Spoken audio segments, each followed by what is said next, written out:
নমস্কার বন্ধুরা, সুস্মিতা কিচেনে তোমাদের সবাইকে স্বাগত। তোমরা সবাই কেমন আছো? আশা করি ভালোই আছো।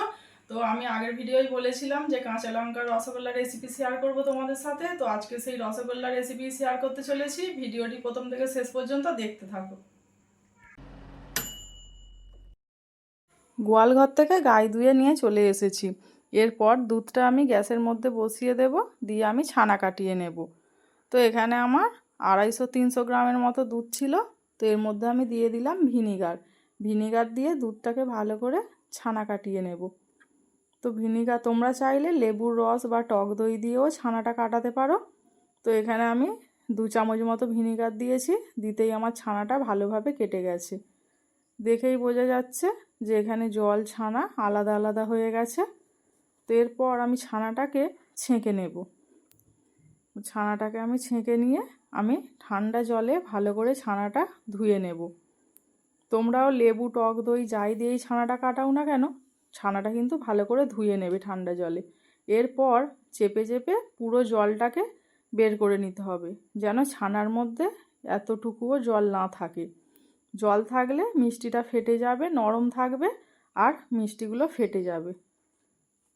তো এরপর আমি ভালো করে ছানাটাকে এইভাবে দোলে দোলে ঘষে ঘষে মেখে নেব।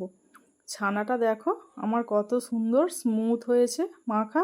তোমরাও চেষ্টা করবে এইভাবে মেখে নিতে। দেখেই বুঝতে পারছো, আশা করি তোমাদের বুঝতে কোনো রকম অসুবিধে হয়নি।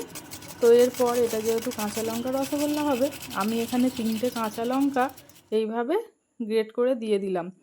আর কাঁচা লঙ্কা যেহেতু, তো একটু কালার দেখানোর জন্য আমি এখানে 1 ফোঁটা ফুড কালার দিয়ে দিয়েছি। তোমরাও কিন্তু ভালো কোম্পানির ফুড কালারটাই ব্যবহার করবে।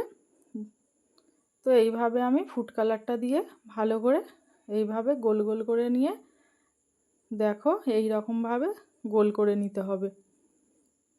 তো এখানে মাখাটা এত সুন্দর হয়েছে, আমার গোলটাও খুব সুন্দরভাবে গায়েও ফেটেও যাচ্ছে না, খুব সুন্দরভাবে হয়েছে। দেখো আরও একটা তোমাদেরকে দেখিয়ে দিচ্ছি। তো এইভাবে আমি সব মিষ্টি কটা রেডি করে নিয়েছি। নিয়েছি 150 গ্রাম জল, ওতে দিয়ে দিলাম 100 গ্রাম চিনি আর অল্প একটু গোলাপ জল। আমি এখানে কোনো রকম এলাচ দিচ্ছি না, যেহেতু লঙ্কার একটা ফ্লেভার আছে, তো আমি সেই জন্য এখানে এলাচটার ব্যবহার করলাম না। দিয়ে দিলাম 1/2 চামচ ঘি। এরপর ফুটে উঠলে আমি উপর থেকে মিষ্টিগুলোকে দিয়ে দেব। তো এইভাবে আমি মিষ্টিগুলোকে দিয়ে দিলাম একে একে। তো দেখো মিষ্টিগুলো আমার উপরে খুব সুন্দরভাবে ভেসে উঠেছে। আমি এইবার 10 মিনিটের জন্য ঢাকা দিয়ে রাখবো। 10 মিনিট পর খুলেছি, দেখো এখানে মিষ্টিগুলো আমার খুব সুন্দরভাবে ফুলে গেছে। আর মিষ্টিটা যেহেতু কালার আর লঙ্কা দেওয়া আছে, সেই জন্য একটু ফোটার সময় ফাট ধরেছিল, কিন্তু পরে মিষ্টিটা আবার ঠিক হয়ে গেছিলো। দেখো আমি এখানে একটা।